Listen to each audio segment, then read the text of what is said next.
तत्सवितुर्वरेण्यं भर्गो देवस्य धीमहि धियो यो नः प्रचोदयात्। ॐ भूर्भुवः स्वाहा तत्सवितुर्वरेण्यं भर्गो देवस्य धीमहि धियो यो नः प्रचोदयात्। ॐ भूर्भुवः स्वाहा तत्सवितुर्वरेण्यं भर्गो देवस्य धीमहि धियो यो नः प्रचोदयात्। Miracles of internal growth. चमत्कार शब्द का प्रयोग यहां साथ में किया गया है, जबकि अधिकांशतः जितने भी उद्बोधन इस मंच से दिए जाते हैं, ये बात साथ ही जोड़ी जाती है कि ईश्वर की प्रकृति में चमत्कार जैसा कुछ भी नहीं है। ये पूरा का पूरा एक विज्ञान है जो अविज्ञात है। जब सामने आता है तो चमत्कार की संज्ञा से उसका संबोधन हो जाता है, अन्यथा द एंटायर कॉस्मोस, पूरा ब्रह्मांड एक विज्ञान के सूत्र में पिरोया हुआ है। आज जिस विषय को लिया जा रहा है इस कड़ी में, वो विषय है तप। बहुत बड़ा शब्द है, 2 अक्षरों में समाहित ये शब्द तप कोई छोटा विषय नहीं है। तप विषय को लेने की आवश्यकता क्या है? तप के साथ जुड़ी हुई जो धारणाएं हैं वो ये है कि तप योगियों के द्वारा किया जाता है, जो गुफाओं में, कंदराओं में बैठे हैं, जिन्हें कोई बड़ी महान सिद्धि प्राप्त करनी हो, उन योगियों के लिए तप की आवश्यकता है। इसका मर्म लिया जाता है कि शरीर को जितने भी कष्ट दिए जाएं, जिस किसी प्रकार से भी एक टांग पर खड़ा होना, वर्षों उपवास में रहना, यही तप है। नहीं, यह तप जैसे विराट विषय के साथ पूर्ण अन्याय है। तप विषय पर हमें जानकारी क्यों लेनी चाहिए? क्या कारण है?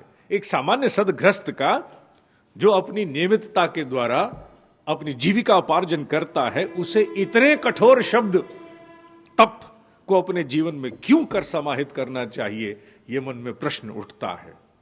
वो बच्चा जो इस समय शिक्षा दीक्षा में प्रवीण होने के लिए निरंतर अध्ययनशील है, मनन करता है, उसे तप क्यों करना चाहिए? ये सारे प्रश्न इस शब्द का नाम लेते ही सामने आने शुरू हो जाते हैं। इसका निदान तब होता है जब हम ये जान पाए कि तप करना क्यों आवश्यक है। कैसे करना, इसकी चर्चा बाद में होगी। कैसे करने पर तो 4 बार कम से कम यहां बोला जाए, तब कुछ परिचय दिया जाएगा। तप क्यों किया जाए, इसका सीधा सा अभिप्राय यहां से निकलता है। हमारी ये सामान्य सोच है कि जितना भी ज्ञान हम अर्जित करते हैं, वो या तो आंखों से देखकर, आंखों से पढ़कर, नासिका से सूंघकर, जिह्वा से स्वाद लेकर, कानों से सुनकर या हाथों से स्पर्श करके सारा ज्ञान मनुष्य अर्जित करता है।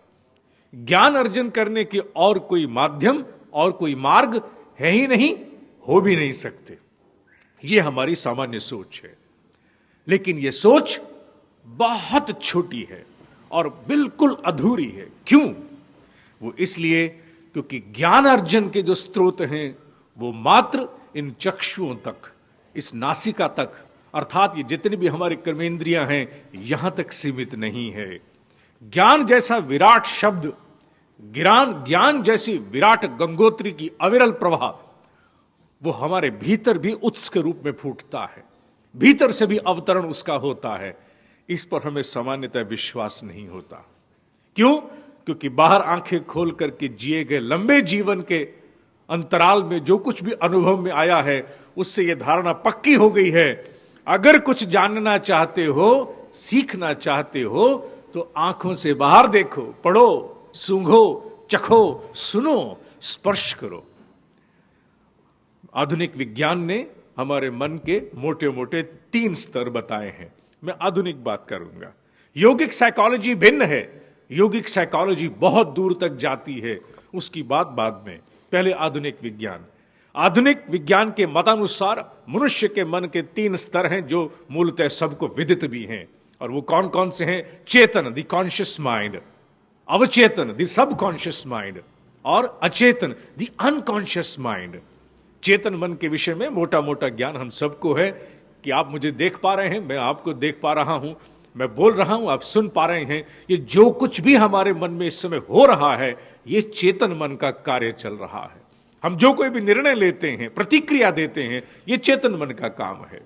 अवचेतन मन, द सबकॉन्शियस माइंड, जिसे हम कहते हैं the programming state of the mind. Programming अर्थात हम रात को सोते हैं, हमारे हृदय की धड़कन बरकरार रहती है, हमारी किडनी बरकरार रहती है, काम करती है, आंतें पूरा काम करती हैं, पूरा शरीर अपना कार्य करता है, हमें बोध नहीं है रात को सोते हुए या जागते हुए ये कौन कर रहा है। ये सारा काम जो प्रोग्रामिंग का है, ये हमारे अवचेतन सबकॉन्शियस माइंड का है। जब भी कोई ऐसी परिस्थिति आती है जिसकी हमें तीव्र प्रतिक्रिया देनी हो, जिसे हम कहते हैं इंस्टिंक्टिव बिहेवियर, वो कहां से एकदम से निकल के आता है? वो हमारे अवचेतन मन से आता है, बिकॉज दैट इज प्रोग्राम। और तीसरा है अचेतन मन। सब चेतन मन तो हमें समझ में आ गया, अवचेतन मन भी थोड़ा थोड़ा समझ में आ गया, ये अचेतन मन समझ में नहीं आ रहा। और ये कब सक्रिय होता है? जब हम निद्रा में जाते हैं तो अवचेतन और अचेतन, subconscious and the unconscious mind become active. वो इतने सक्रिय हो जाते हैं, गहरी नींद में अचेतन सक्रिय हो जाता है, सामान्यता सक्रिय नहीं होता। अच्छा, तो फिर कैसे सक्रिय होता है? हम स्वप्न देखते हैं, बिल्कुल देखते हैं। स्वप्न में बहुत सारे लोगों से आप मिलते हैं, बातचीत करते हैं, हाँ करते हैं, लेकिन उसमें कौन सी नई बात है? हम जिन लोगों को दुनियादारी में मिलते हैं, रिश्ते नातेदारों को मिलते हैं, वही लोग तो सपने में दिखाई देते हैं। तो इसमें सबकॉन्शियस और अनकॉन्शियस माइंड का क्या लेना देना? बिल्कुल ठीक बात है। क्या आप सभी स्वप्नों में मात्र वही चेहरे देखते हैं जिनको आप परिचित हैं? नहीं, बहुत से अनजाने चेहरे दिखते हैं। अच्छा, क्या आप सभी उन स्थानों पर जाते हैं जहां आज तक आप गए हैं? नहीं, अनेकों बार तो ऐसे स्थान दिखते हैं जहां कभी आज तक जाना नहीं हुआ, बल्कि कई बार तो बड़ी ही विपरीत और बड़ी ही अनुकूल परिस्थितियां दिखती हैं और अन्य लोग दिखाई देते हैं, बड़ा भिन्न दिखता है। ऐसे ऐसे मंदिर दिख जाते हैं जो कभी नहीं देखे, ऐसे स्थान दिख जाते हैं, ऐसी परिस्थितियां, ये कहां से आती हैं? सोचना पड़ेगा, सोचना नहीं पड़ेगा। इसका सीधा सा समाधान यह है कि आपके शरीर तक पहुंचा हुआ ज्ञान तो वहां तक सीमित है जहां आपका शरीर है, लेकिन वो ज्ञान जहां आपका शरीर कभी गया ही नहीं, अविज्ञात है, जो गहरी निद्रा में आपके सामने प्रकट होता है, परिलक्षित होता है, वहां तक कौन गया? ना आपकी आंख गई, ना कान गए, ना जिह्वा गई, ना स्पर्श गया। How did that become possible to you? वो रिवलेशन कैसे हुई? वो इसलिए हुई क्योंकि ज्ञान प्राप्ति के स्रोत शरीर तक सीमित नहीं है। ज्ञान को प्राप्त करने के लिए हमारा एक अस्तित्व out of body travel, OBT, अब तो विज्ञान ने भी मानना शुरू कर दिया है। जय हो। क्यों? क्योंकि विज्ञान ने इसको अनेकों प्रकार से प्रयोग करके देखा है कि मनुष्य ज्ञान अर्जन की पिपासा के साथ इस शरीर से बाहर जाकर भी ज्ञान प्राप्त कर सकता है, जिसके छोटे छोटे उदाहरण हमें स्वप्न काल में दिखते हैं। तो क्या सिद्ध करने का प्रयास हो रहा है? सिर्फ एक बात, वो ये कि ज्ञान प्राप्ति मात्र इस शरीर तक सीमित नहीं है, ज्ञान के स्रोत इस शरीर से इतर भी हैं जो हमारे भीतर फूटते हैं। दूसरी बात, हमारे यहां पर शिक्षक और गुरु में एक भेद होता है। हम शिक्षक और गुरु, the difference between a teacher and a Guru. Teacher कौन? टीचर वो जो एकेडमिक नॉलेज के साथ जो सूचना है वो पढ़ता है, अर्जित करता है, पढ़ता है, पढ़ा देता है और आपके भीतर के अज्ञान को दूर करता है। और साथ ही साथ टीचर आपके माध्यम से परीक्षाओं के द्वारा मूल्यांकन करता है कि आप में कितनी कमी है। और गुरु, हाँ, अब यह समझना बड़ा जरूरी है, क्योंकि आज तक गुरु के विषय में हम लोगों ने नहीं जाना। हम लोगों ने किसी को भी कभी भी गुरु कह दिया, लेकिन सोचा नहीं कि गुरु शब्द के पीछे क्या मर्म है। अगर मैं बार बार कहता हूं कि मैं गुरु नहीं हूं, मैं इस जीवन में नहीं बन सकता, उसका कारण क्या है, उसका आधार क्या है? उसका एक ही आधार है। वैसे तो बहुत से आधार हैं, मैं उनका उल्लेख नहीं करूंगा, वो बहुत विराट हैं। सबसे बड़ा आधार यह है कि गुरु पढ़े हुए ज्ञान के द्वारा शिष्य का मार्गदर्शन नहीं करता। गुरु का संपूर्ण ज्ञान इंट्यूटिव नॉलेज पर आधारित होता है।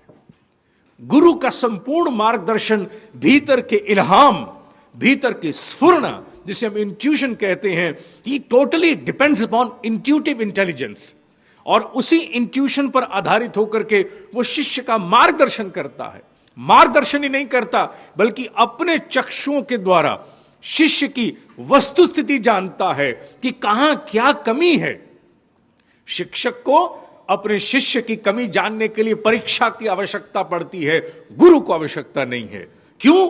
क्योंकि गुरु के पास आपका सीटी स्कैन, एमआरआई सामने आते ही आरंभ हो जाता है। He knows what lies where, उसको पूरा ज्ञान होता है। इसीलिए कहा जाता है कि गुरु और गोविंद दोनों साथ खड़े। क्यों? वाई? गुरु और गोविंद साथ में क्यों खड़े किए जाते हैं? गुरु को गोविंद की उपमा क्यों दी गई है? वो इसलिए दी गई है क्योंकि गुरु के भीतर से गोविंद होकर के निकल गया है। That infinite intuitive intelligence, it has prevailed into the गुरु। इसीलिए गुरु शब्द के दो अक्षर हैं, गु अर्थात गूढ़ता, रू अर्थात वहन करने वाला। जो गूढ़ता को वहन करता है वही गुरु है। और गूढ़ता अर्थात इंट्यूटिव इंटेलिजेंस, जहां कोई लॉजिक नहीं है, जहां कोई if and but and cut नहीं है, जहां आप 100 विकल्प नहीं दे सकते, okay let's do this, let's try that. No, it's one solution which is absolutely perfect in its total entirety. वहां कहा गया है इंट्यूशन, इल्हाम, स्फुरना, और यह गुरु के भीतर है। जब गुरु के भीतर से गोविंद होकर के निकल जाता है और उसी मार्ग को, उसी का पथ प्रदर्शन करने के लिए जब वो शिष्य को ज्ञान देता है, तो इसलिए शिष्य को कहना पड़ता है कि गुरु और गोविंद दोनों एक हैं। गुरु को खामखा से इस प्रकार से इन्फ्लेटेड पर्सनालिटी नहीं दी गई है। खामखा में द शिष्य इज नॉट बिकमिंग रिटोरिक। वो खामखा में गाना नहीं गा रहा है कि गुरु जी गुरु है, गुरु जी गुरु है, महान है तेरा बल तप। उसके पीछे का कारण एक ही है, द सब्सटेंस इज वन, कि गुरु का संपूर्ण मस्तिष्क इंट्यूटिव इंटेलिजेंस, इंट्यूशन से चल रहा है। वो बुद्धि से काम नहीं कर रहा, वो इंट्यूशन से, इल्हाम से बोल रहा है। और गुरु और शिक्षक में एक और भेद भी है, गुरु कभी भी तुष्टि नहीं करता। शिष्य का वस्तुस्थिति जानने के बाद उसके आत्म उत्कर्ष की दृष्टि से उसको कड़वी नीम पिलाएगा, उसको असफलता भी देगा, उसको टेढ़ी खीर का मार्ग भी देगा। गुरु can not be pleasant, Guru can not be a convenience, Guru can not be comfortable. गुरु बहुत कठिन होता है, बड़ा जटिल होता है, हमेशा विपरीत परिस्थिति डालेगा। क्यों? क्योंकि वो चाहता है कि भीतर की रोग प्रतिरोधक क्षमता, चाहे शरीर की हो या मन की हो या अंतःकरण के किसी घटक की क्यों ना हो, वो सबल बने, पुष्ट बने, विकार रहित हो, कषाय कल्मशों का पलायन हो। ये गुरु है, क्योंकि भीतर उसके गोविंद आकर के गोविंद रूपी मार्गदर्शन देना चाहता है। यही भेद गुरु और टीचर का है। और जब हम इंट्यूटिव इंटेलिजेंस की बात करते हैं, इंट्यूशन की बात करते हैं, तो वही बात सिद्ध होती है, ज्ञान आंखों के द्वारा जानी गई दुनिया तक, कानों के द्वारा सुने गए ज्ञान तक सीमित नहीं है। वो भीतर का अवतरण है। ये टीचर और गुरु का भेद क्यों समझाना पड़ा? सिर्फ एक ही बात की पुष्टि के लिए, the source of knowledge is not confined to our sensory organs, it goes beyond, it transcends into new borders, new boundaries, जो हमारे भीतर से फूटती हैं, जिसे हम मोटे रूप से कहते हैं बोध हो जाना। जो भीतर बोध होता है, the deep understanding which we develop inside, वही ज्ञान के मूल स्रोत हैं, जो तप के द्वारा ही खुलते हैं। तप की क्या आवश्यकता है? द फोरमोस्ट इज वन, कि हमारे पास ज्ञान प्राप्ति के वो स्रोत भी खुलें जहां इंट्यूटिव इंटेलिजेंस का अवतरण होता है, जहां ऐसा मार्गदर्शन मिलता है जिसमें डाकोटमी नहीं है, जिसमें किसी प्रकार का द्वंद्व नहीं है, जिसमें किसी प्रकार का असमंजस नहीं है। एक निर्णय आया, बस यही ठीक है, चल निकले फना होने के लिए, सोचा नहीं, ना दाएं ना बाएं, विकल्पों की कुर्सियां बिछाने की कोशिश नहीं की, विचार को वेश्या बनाने की कोशिश नहीं की। वहां मात्र अवतरण होता है तो सत तत्व का। That is why we need तप। क्यों? क्या कारण है? ये ठीक समझ में आ गया कि तप की आवश्यकता क्यों है, ताकि हम तक ज्ञान का वो अविरल स्रोत खुले जो शाश्वत है। लेकिन इसकी जरूरत क्या है? जरूरत इसलिए है क्योंकि मनुष्य को प्रत्येक घड़ी आज के इस काल में निर्णय लेने पड़ते हैं, बहुत सारे निर्णय लेने पड़ते हैं। और इस निर्णय लेने की प्रक्रिया में अक्सर क्या होता है, मन में जैसे ही हम कोई निर्णय लेते हैं दो बातें साथ साथ चलती हैं, संशय और असमंजस। We have a doubt inside, there is always a clot. चाहे वो किसी व्यक्ति के बारे में राय बनानी हो, किसी आई हुई परिस्थिति के लिए निर्णय लेना हो, कोई योजना बनानी हो, कुछ भी करना हो, कहीं ना कहीं भीतर संशय असमंजस साथ साथ चलता है। यह भी कहा जाता है, योगी कहते हैं, मैं नहीं कहता, योगी कहते हैं कि हमारे भीतर अन्य विचारों के साथ कभी कभी मार्ग मिल जाए तो इंट्यूटिव इंटेलिजेंस के विचार भी आ जाते हैं, भीतर स्फुरना इल्हाम भी आता है। लेकिन क्योंकि मनुष्य के भीतर मस्तिष्क में जन्मों जन्मों द्वारा अर्जित संस्कारों की घनी फॉग है, जो आज प्रातः काल थी सड़क पर हमें मात्र 150-200 फुट से आगे की रामलीला नहीं दिख रही थी। हम खतरे की बत्तियां जला करके आए हैं, सरकते हुए आए हैं, जहां हम दौड़ते हुए जाते हैं वहां सरकते हुए जाते हैं। यही बात हमारे भीतर भी होती है, क्योंकि मन मस्तिष्क में जन्मों जन्मों द्वारा अनेकों कर्मों, अनेकों प्रकार के व्यवहारों की बहुत सारी फॉग है, इतनी फॉग है जिसका हिसाब नहीं। उस फॉग में कभी कभार अगर कोई श्रेष्ठ इंट्यूशन भी आती है तो हम भेद नहीं कर पाते, whether this thought in my mind is an outcome of N intuition, और ये फिर संशय है, ये बुद्धि का उत्पादन तो नहीं है। Is it a product of my sheer intellect, और it is a guide, it is a guiding principle, और is it a gospel of intuitive intelligence? ये हम जान नहीं पाते हैं। द्वंद्व बना रहता है, असमंजस और संशय बना रहता है। कुछ का कुछ सोचते, कुछ का कुछ करते जाते हैं, कुछ का कुछ होता चला जाता है। तप की प्रक्रिया क्या करती है?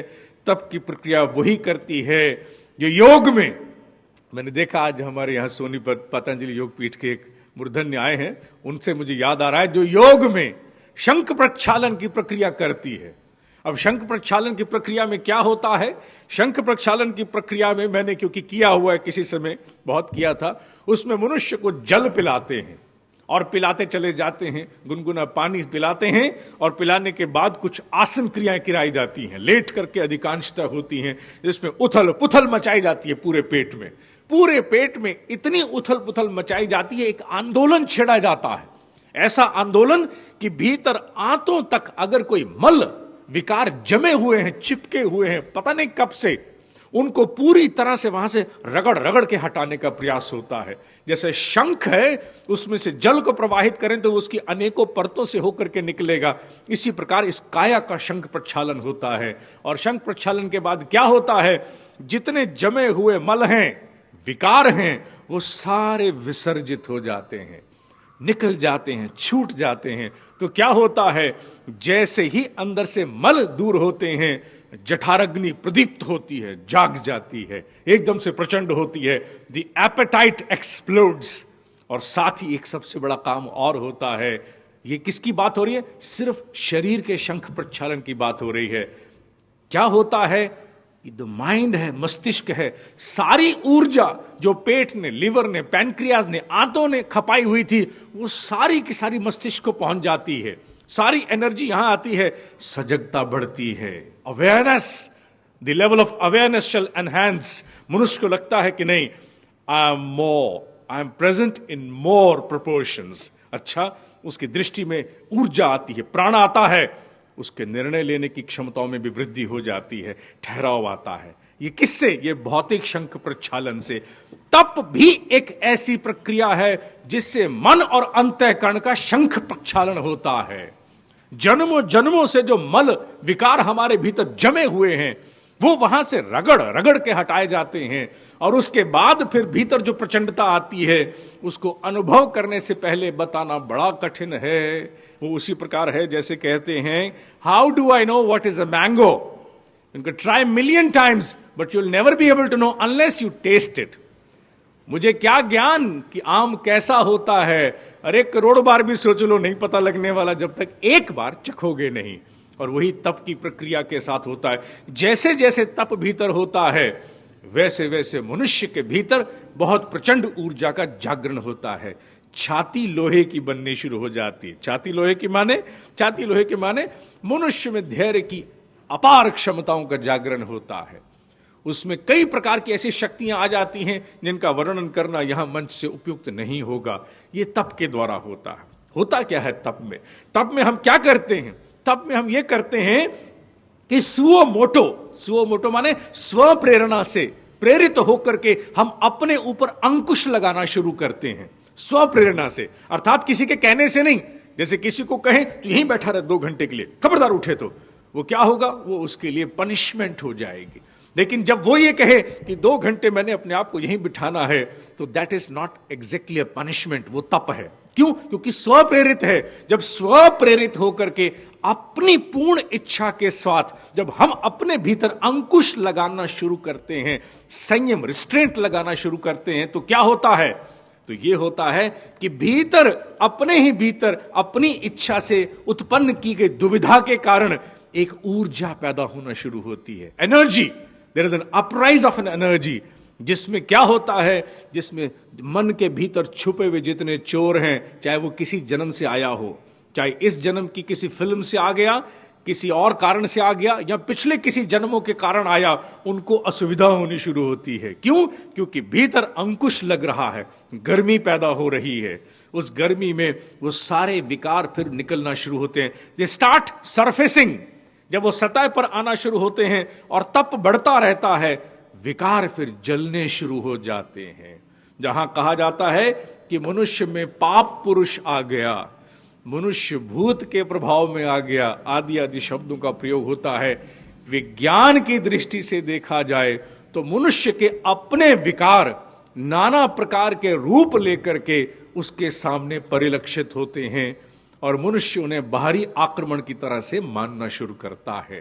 Deficiency will always exist with in, not from outside. अपने भीतर की न्यूनताएं होती हैं और तप की प्रक्रिया से जो ऊर्जा भीतर पैदा होती है वो ठीक वही काम करती है जो धातु को शुद्ध करने के लिए हम तपाते हैं।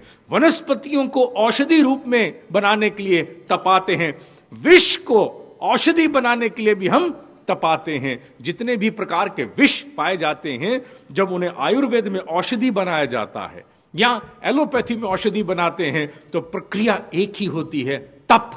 क्योंकि तप आने से उसकी प्रकृति परिवर्तित हो जाती है। The nature it transforms into a different posture, तप के द्वारा। तप छोटी प्रक्रिया नहीं है। तप की आवश्यकता मनुष्य को इस आधुनिक युग में सबसे अधिक है। सबसे ज्यादा आवश्यकता अगर तप की है तो इस काल में है, इस परिवेश में है, जहां एवरी एग्जीक्यूटिव, एवरी प्रोफेशनल, वो चाहे दुकान पर हो या कहीं हो, विकास चाहता है, प्रगति चाहता है, और यह भी चाहता है कि मेरे सारे निर्णय ठीक और सटीक हों, जिससे मुझे किसी प्रकार का द्वंद्व का शिकार ना होना पड़े। ऐसे समय में पहले काल था कि जीवन में थोड़े से ही निर्णय मनुष्य को लेने पड़ते थे, और ऐसा काल भी बीच में रहा है। मैं सारे काल की चर्चा नहीं करूंगा। जब मनुष्य के जीवन में 2-3 ही उत्सव बचते थे, या तो शादी हुई तो उत्सव हो गया, और या फिर कभी बच्चा पैदा हो गया, and that also unfortunately a boy. क्यों? क्योंकि वो धारणा विकृत थी, तब उत्सव होता था। उसके अतिरिक्त जीवन में उत्सव भी नहीं होता था। तो निर्णय की तो बात छोड़िए, बहुत कम निर्णय लिए जाते थे। लेकिन आज की इस परिस्थिति परिवेश में there is every now and then you have to take a decision. अनेकों बार हम लोग अपने निर्णय कई बातों से प्रेरित होकर के ले लेते हैं। अभी कल ही चर्चा हो रही थी, मोबाइल फोन के भीतर भी बड़े असमंजस रहते हैं कई बार कि इस कंपनी का बदल लें कि उस कंपनी का बदल लें, इसकी सर्विस ठीक नहीं है, आज इसका पैकेज ठीक है, कल उसका पैकेज ठीक है। यह बात अलग है कि विषमता है, जिनके पुराने नंबर है बदल नहीं पाते हैं, और द्वंद्व में आकर के बहुत से लोग एक नंबर को रखते हैं क्योंकि पुराना है, दूसरे नंबर की अनेकों कंपनियां बदलते जाते हैं, द्वंद्व बना रहता है। जिस किसी ने कहा यह ठीक है, इसको ले लीजिए, यही ले लिया, 3 दिन बाद वही सबसे खराब है। नहीं ये खराब है, आपने खाम में लिया, वो लीजिए, वो बदल लिया। बहुत से लोग 2-2 मोबाइल फोन रखते हैं, एक जो चिपक चुका है, हटाया नहीं जा सकता। It is right now N extended organ of the body. और दूसरा, जिसमें आदमी अपने विकल्पों की कसरत आरंभ करता है। छोटे छोटे कार्य जिनके लिए you have to take decisions every now and then, assessment करनी पड़ती है हर घड़ी आपको। You have to take stock of the situation, take stock of your matter, of your resource. उस परिस्थिति में जब निर्णय लेने पड़ते हैं, बहुत आवश्यकता है अगर आपके भीतर इंट्यूटिव इंटेलिजेंस की उपस्थिति हो, आप बहुत सी चीजों का मूल्यांकन उस ज्ञान पर आधारित होकर कर सकते हो जो अन्यथा आपको परास्त होकर के, ठोकरें खा करके भी प्राप्त हो सकता था। You save your time, you save your energy, which is most crucial in this age. ज्यों ज्यों ये युग आगे बढ़ रहा है, समय और ऊर्जा रूपी निधि सबसे ज्यादा प्रिडोमिनेंट फैक्टर माना गया है, जिसका संरक्षण बड़ा जरूरी है। और उसके संरक्षण के लिए मनुष्य के पास यहां an element of intuitive intelligence का होना भी अनिवार्य है।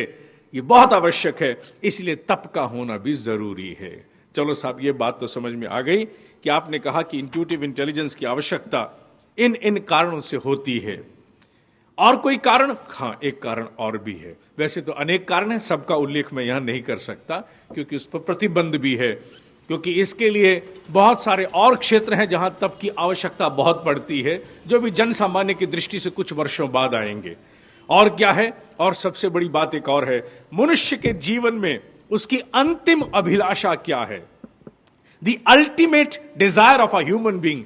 कभी भी टटोल के देखना, सामान्यता नहीं समझ में आएगा। क्यों? क्योंकि सामान्यतः हम गहरी सोच को प्राप्त ही नहीं होते हैं। वो क्या है? आत्मसंतोष। आत्मसंतोष मनुष्य की सबसे अंतिम अभिलाषा है। ऐसी है, this is the foremost and standing at the last. मनुष्य किसी भी प्रकार से जब आत्मसंतोष प्राप्त करता है तो उसको आनंद आ जाता है। हम कई बार कहते हैं कि साहब कितने की ली आपने फलानी चीज? साहब मैंने 25,000 रुपए की ली है। और एक दिन एक ऐसा इस्तेमाल उसके द्वारा होता है, आपके मुंह से निकलता भाई पैसे वसूल हो गए। When you say about any material object, किसी पदार्थ के लिए जब आप कहते हो भाई इसके पैसे वसूल हो गए आज तो मुझे, साहब अभी तो आपने परसों ली थी, भाई नहीं आज इसने ऐसा काम कर दिया पैसे वसूल हो गए। ऐसा काम अर्थात कहीं भीतर हिट कर गई, मनोरंजन तक सीमित नहीं रही, तुष्टि तक सीमित नहीं रही, वो कहीं भीतर के तल पर अवतरित हो गई है। It has percolated down to that end, जहां हम कहते हैं आत्मसंतोष प्राप्त हुआ। और मनुष्य को आत्मसंतोष कब प्राप्त होता है? अधिकांशतः ये जाना गया है और योगी की दृष्टि से मनुष्य को आत्मसंतोष तभी प्राप्त होता है जब वो उत्कृष्टतापूर्ण आचरण करता है। अर्थात व्हेन इज द अराइवल और द एडवेंट और डॉन ऑफ आत्मसंतोष। अंग्रेजी में इसका शब्द नहीं है, डीपर कंटेंटमेंट कह सकते हैं, एटसेट्रा एटसेट्रा, लेकिन आत्मसंतोष का विकल्प नहीं है। ये तब होता है when you perform out of shear excellence. जब पूर्ण उत्कृष्टता के साथ हम कोई काम करते हैं तो आत्मसंतोष होता है। और वो भी किसके लिए? विराट रूप की सेवा के लिए। आराधना करते हैं जब हम आत्मीयता के साथ आराधना करते हैं तो आत्मसंतोष मिलता है। और अधिकांशतः आत्मसंतोष अपने लिए ना करके दूसरों के लिए करने से ज्यादा प्राप्त होता हुआ पाया जाता है। अपने लिए भी पाया जाता है, लेकिन दूसरों के लिए अधिकांशतः पाया जाता है।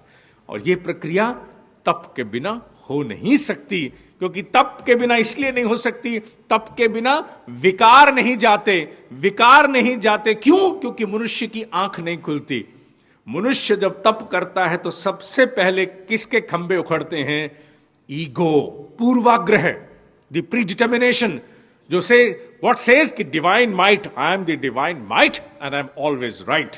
मैं जहां पना हूं और मैं हमेशा ही ठीक हूं, मैं गलत हो ही नहीं सकता। और मनुष्य जब ऐसी ईगो का शिकार होता है, विकार क्यों दिखेगा? विकार कहेगा बहुत बढ़िया, आप जैसा तो कहीं मिल नहीं सकता, जो रोज मुझे पानी पिलाता है, वाह मजे आ गए, वो आपके साथ बैठा रहेगा। लेकिन तप की प्रक्रिया शुरू होते ही पैर ठिठकते हैं और विकार को कोई सहयोगी नहीं दिखता, कोई वकालत के लिए खड़ा नहीं होता, विकार सामने आता है, बिल्कुल नंगा हो जाता है। और फिर मनुष्य कहता है गो अवे, जाइए, तुम तो मेरे साथ चिपके हुए मेरा ही बेड़ा गर्क कर रहे हो, तुम क्या कर रहे हो? अच्छा, तुम मेरे मार्ग में बाधा बन रहे हो मेरी तुष्टि करके। अच्छा, मेरी एक इंद्री को तुमने आज पटा लिया है और उस इंद्री को पटा करके और तुम मेरा बेड़ा गर्क करना चाहते हो, अच्छा तुम नहीं ठहर सकते। ये सिर्फ तप के द्वारा होता है, और जब ये तप के द्वारा होता है तो मनुष्य वसुदेव कुटुंबकम या आत्मीयता से उत्कृष्टता को वर्ण उससे पहले नहीं कर सकता। उससे पहले तो उसकी गलत भी ठीक है, उसकी गलत भी ठीक होती है, और गलत गलत तब होनी शुरू होती है जब तप की ऊर्जा भेद करना आरंभ करती है। This is wrong, this is right. ये बात हुई तप की, लेकिन तप किया कैसे जाए? क्योंकि सामान्य जीवन में सदग्रस्त होते हुए, सारे रूटीन निपटाते हुए, बहुत सारे लोगों से, भिन्न भिन्न प्रकृति के लोगों से मिलते हुए किस प्रकार ऐसा किया जाए कि हमारे भीतर भी तप संपन्न हो जाए। तप के लिए ऋषियों ने 5 आयाम दिए हैं, बहुत सुंदर आयाम दिए हैं। आने वाली 4 कार्यशालाओं में उन्हीं आयाम पर ही चर्चा होगी जो तप पर आधारित हैं। वो कौन सी हैं? मैंने कहा कि मस्तिष्क पर, अंतःकरण पर, मन पर, जो भी नाम लें आप, it doesn't matter. What matters is the affair that has to be dispensed with in. ऋषियों ने कहा है कि 5 प्रकार के संयम, शब्द है संयम, रिस्ट्रेंट, अंकुश, वो लगने चाहिए। कहां कहां? सबसे पहला संयम है विचार संयम। You have to learn and manage to restrain your thoughts. मनुष्य के लिए विचार संयम कोई छोटी प्रक्रिया नहीं है। विचार आता है और आकर के हाईजैक करके ले जाता है। मैंने भी एक रिकॉर्डिंग देखी है जिसमें जो सब कॉन्शियस माइंड को प्रोग्राम करते हैं, अवचेतन मन की प्रोग्रामिंग से जुड़े हुए लोग हैं, उन्होंने एक कार्यक्रम अपने शोध पर आधारित होकर के किया है।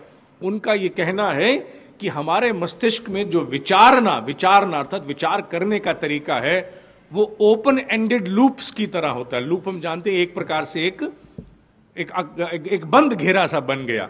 ओपन एंडेड लूप्स होते हैं, क्लोज्ड एंडेड नहीं होते हैं, जिसके कारण हमारे भीतर बहुत विघटन होता है। तो मैं उनकी रिसर्च की बात कर रहा हूं। उसका उदाहरण उन्होंने कैसे दिया कि अगर एक मोबाइल नंबर है, उदाहरण के लिए 9899455490, ये आपको याद करना हो तो आपको एक एक अक्षर करके याद नहीं हो सकता। हम अधिकांशतः क्या करते हैं? हम सबसे पहले एक काम करते हैं कि 9899 इकट्ठा कर लो। वी क्रिएट अ चंक, एक चंक क्रिएट करते हैं। 9899 इकट्ठा हो गया, उसके बाद है 4995 495490 एटसेट्रा, जो भी है। और क्या होता है जब 455490 करते हैं तो 2 या 3 चंक्स में हम उसको देखते हैं। 2-3 चंक्स का अर्थात क्या है? We are trying to create a loop. जैसे ही लूप क्रिएट होता है 9899, कमान, ये ब्रैकेट बन गया, एक लूप बन गया। उसके बाद 4955490, ये एक दूसरा लूप बन गया। ब्रेन को, सब कॉन्शियस माइंड को अपने पास स्टोर करने में आसानी रहती है। अन्यथा मनुष्य का सारा जीवन जहां कंप्यूटर में कहा जाता है ना, रैम, रैंडम एक्सेस मेमोरी के आधार पर ही चलता है। सारे निर्णय उसी से लिए जाते हैं, सारी विचारणाएं वहां होती हैं। अगर यह प्रक्रिया बदल दी जाए, रैम को अगर हम पकड़ लें, उसको परिष्कृत कर दें, जागृत कर लें, तो यही तप की प्रक्रिया है। लूप्स क्रिएट करके सूचनाओं को रैम में प्रोसेस किया जाता है, भूलती नहीं है। ठीक इसी प्रकार उनका कहना है कि जीवन में भी जितनी घटनाएं हैं विचारों की प्रक्रिया की, वो ओपन एंडेड लूप्स होते हैं। गाड़ी चलाते समय एक थॉट आई, उस पर हमने कुछ बुनाई करनी शुरू की, जैसे खड्डी पर बुनते हैं। रास्ते में देखा, एक पीछे से हॉर्न आया, बैक मिरर में देखा, वो लूप गया। फिर सोचते हैं क्या सोच रहे थे हम, पता नहीं, छोड़ो, नया लूप क्रिएट करते हैं। फिर आगे चल के कुछ और सोचना शुरू करते हैं, बैठे बैठे कोई सोच आएगी, फिर बीच में कोई व्यतिरेक आया, वो वहीं छूट गया, ओपन लूप, फिर नए लूप का निर्माण। ये भीतर की प्रक्रियाएं हैं। अगर आप इनको अनुभव करें, if you become more conscious to observe yourself with in, तो आप पाएंगे कि ऐसे दिन में ढेरों ओपन एंडेड लूप्स हम क्रिएट करते हैं, जिसके कारण बहुत सारी ऊर्जा का स्खलन, क्षय होता है। बहुत सारे निर्णय अधूरे रहते हैं, खोया पाया बने रहते हैं। तप की प्रक्रिया के द्वारा एक ऐसी सजगता को हम प्राप्त होते हैं कि we try to create at maximum number of time close ended loops. अर्थात अगर एक विषय पर विचारना आरंभ हुई है, unless we conclude, we do not initiate another thought process. अगर गाड़ी में भी चला रहे हैं गाड़ी, तो इतने सजग हो जाते हैं, कम व्हाट में हमारा लूप ओपन एंडेड नहीं रहेगा। मैं थोड़ा एक कदम आगे चला गया, इस पर चर्चा अगली बार होगी। दूसरा विषय है अर्थ संयम, द रिसोर्स मैनेजमेंट और द रिस्ट्रेंट ऑफ रिसोर्सेज। पहला था थॉट रिस्ट्रेंट, विचार संयम। दूसरा है अर्थ संयम, द रिस्ट्रेंट ऑफ रिसोर्स। तीसरा है व्यवहार संयम, जिसे हम कह सकते हैं restrained conduct, the restrained conduct, जहां हमारे व्यवहार पर अंकुश है, प्रतिक्रियाओं पर अंकुश है, हमारे मनन और हमारे निर्धारण पर अंकुश है। चौथा है आहार संयम, द डायट्री रिस्ट्रेंट, जो बहुत महत्वपूर्ण है, जिसका तप की प्रक्रिया में बहुत लेना देना है। तप कोई धार्मिक अनुष्ठान नहीं है, नहीं है, नहीं है। तप पुण्य अर्जन की कोई प्रक्रिया नहीं है। तप एक सिंपल साइंटिफिक प्रोसेस है, जिसके माध्यम से हम अपने विकारों से मुक्त होकर के सारी शक्ति को प्रचंड रूप से एकत्रित करके निर्दिष्ट दिशा में झोंक सकते हैं। यह तप है। और हमने इसको उपवासों के साथ जोड़ करके मात्र धार्मिक पुण्य अर्जन की प्रक्रिया बना लिया, जबकि उपवास का निश्चित रूप से शरीर के संतुलन से लेना देना है, लेकिन उपवास का मन से भी बहुत बड़ा लेना देना है। उपवास का लेना देना इतना बड़ा है कि जब जब कभी भी तप की उपवास रूपी प्रक्रियाओं से आप बाहर आएंगे, यू विल बी स्टार्टल्ड, कि आपको सबसे पहले एक लिस्ट बनेगी जिसमें 20 कमियां अपनी दिखाई देंगी और जिहाद शुरू हो जाएगी। ये तप है जो हो नहीं पाता, और इसी को गुरु प्रेरित करके भीतर से सामने लाना शुरू करते हैं। मित्रों, चौथा और अंतिम, पांचवा और अंतिम है, जिस पर हम लोग कार्यशाला भी कर चुके हैं, समय संयम, the restraint of the time, जिस पर टाइम मैनेजमेंट पर एक कार्यशाला हमने की है। उसका व्यवहारिक पक्ष तो हम कार्यशाला में कर चुके हैं, लेकिन उसका एक बहुत बड़ा आध्यात्मिक पक्ष भी है, जिसे कार्यशाला में नहीं लिया गया। क्यों? जैसे योगीराज अरविंद ने बहुत सुंदर कहा था कि the earth, this planet is under a deep evolutionary period. एक इस प्रकार के सतत प्रगतिशील काल में, अंतराल में यह पृथ्वी है कि इसमें अभी बुद्धि को बहुत सारे तत्व समझ में नहीं आ सकते, बहुत सारे तथ्य समझ में नहीं आ सकते। ये ठीक वही स्थिति है जो 100 साल पहले कभी कंप्यूटर को लेकर हो सकती थी।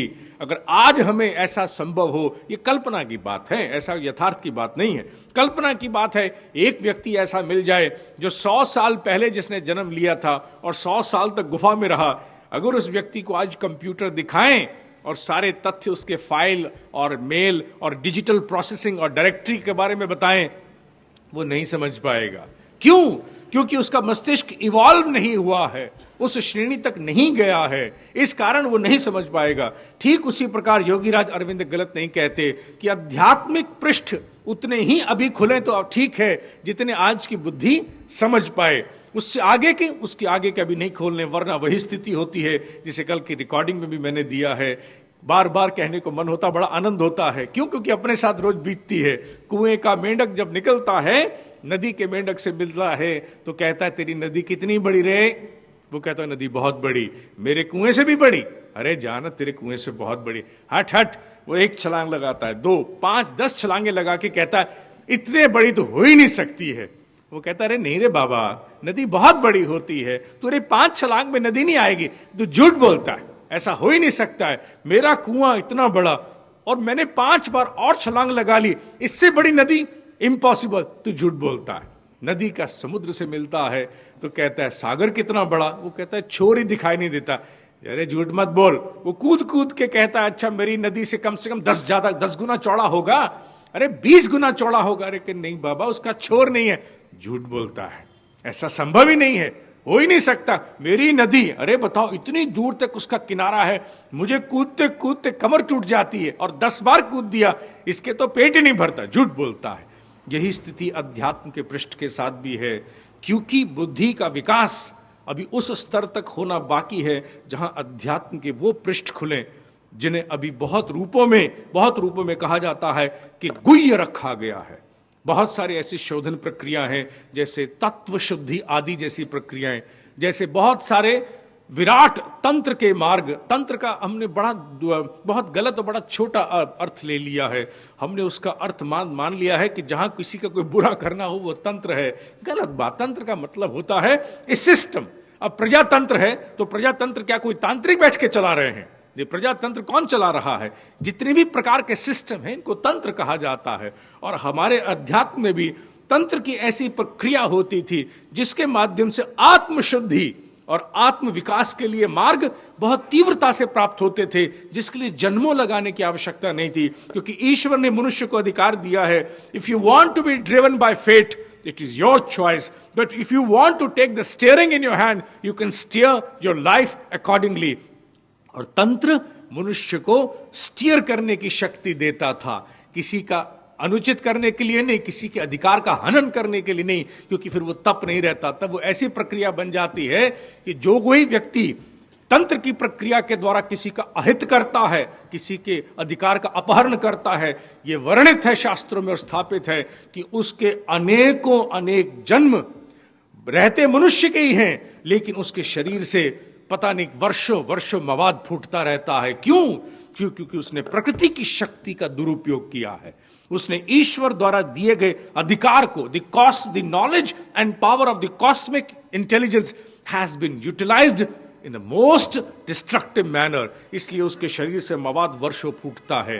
ये बात, ये धारणाएं जो स्पष्ट होंगी, मनुष्य की प्रगति के लिए नए आयाम सिद्ध होंगे।